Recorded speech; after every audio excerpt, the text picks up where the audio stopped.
Et donc actuellement, nous sommes là presque pendant 2 mois. On est là en train de travailler avec ces enfants que vous voyez. Donc moi, en tant qu'initiateur mini-basket, donc je me concentre tout ce qui est mini-basket. Donc là, on est là en train de travailler tout ce qui est dribble, 3 pas, initiation de basket, comment dribbler, comment, et aussi pour qu'ils maîtrisent la balle, parce que vous savez que tout se base sur les fondamentaux. Donc moi, je suis spécialisé un peu sur tout ce qui est fondamentaux. Donc c'est pour cela que j'ai eu l'équipe de I14 garçons. On remercie aussi la Fédération mauritanienne de basketball par le président Fally Youssouf.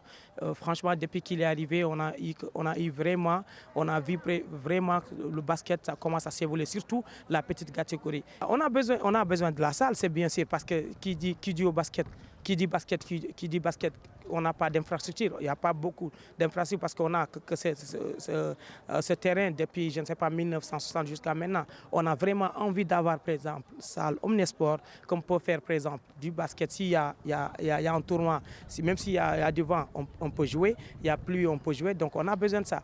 On a besoin aussi de matériel, on a besoin de ressources humaines. Les gens qui vont nous soutenir, de nous encourager. C'est bon d'encourager, mais aussi l'acte, c'est important. C'est important, surtout la petite catégorie. Moi, je me focalise surtout sur la petite catégorie. Et c'est important aussi.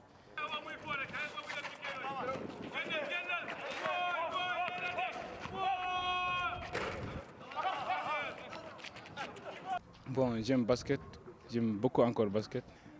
Bon, je suis un pivot et j'ai tardement commencé le basket à l'âge de 17 ans.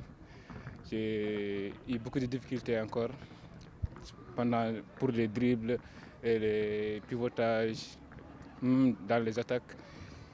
J'ai eu beaucoup de problèmes. Mais alhamdoulilah, avec les coachs, avec les gens que j'ai rencontrés, alhamdoulilah, ils m'ont fait évoluer, ils m'ont fait apprendre beaucoup de choses dans le basket. Alhamdoulilah, je dis encore alhamdoulilah. J'espère encore jouer dans des grands clubs, si je le veux bien, Inch'Allah. Et salam alaikum.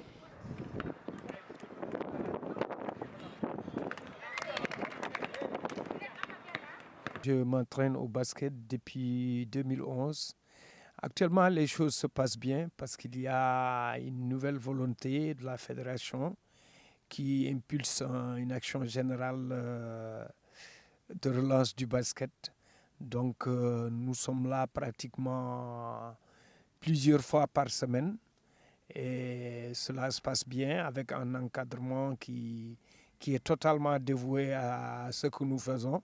On s'entraîne très bien sous l'impulsion d'un certain nombre de techniciens qui sont très dévoués. J'espère devenir international un jour et également jouer dans un grand club à l'étranger, Inch'Allah. Notre objectif qui consiste un peu à relancer le basketball d'une part et puis peut-être même à aller plus loin dans la scène internationale. Et le renforcement des capacités des jeunes eux-mêmes, parce que tous les moyens qu'on mettra dans le domaine des infrastructures, dans le domaine financier, sur la gouvernance du basket et le renforcement des capacités des cadres techniques, si nous n'avons pas des jeunes qui sont bien préparés, donc avec les différentes étapes dans la formation, il va sans dire que c'est difficile d'arriver à notre objectif.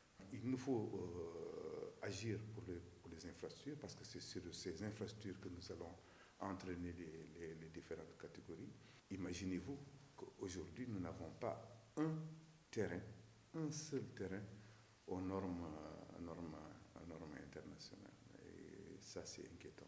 Tous les terrains que nous avons sont dans un état de délabrement le plus total possible. Et il est temps que nous puissions donc veiller un peu à reconstruire ces infrastructures suivant les normes internationales et également mettre en œuvre ce projet qui date des premières années de l'indépendance, qui est une doléance du mouvement sportif, pas simplement de la Fédération de basket, mais de tous les mouvements sportifs, c'est la construction d'une salle omnisport. 60 ans après l'indépendance, on est l'un des rares, je peux même dire peut-être le seul pays de la zone à ne pas disposer de salles couvertes, de salles omnisport.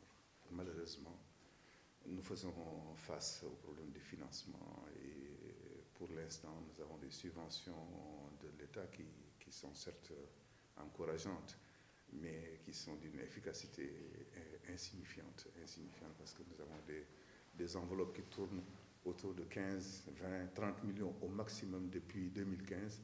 Et même ça, il faut courir après pour pouvoir les obtenir.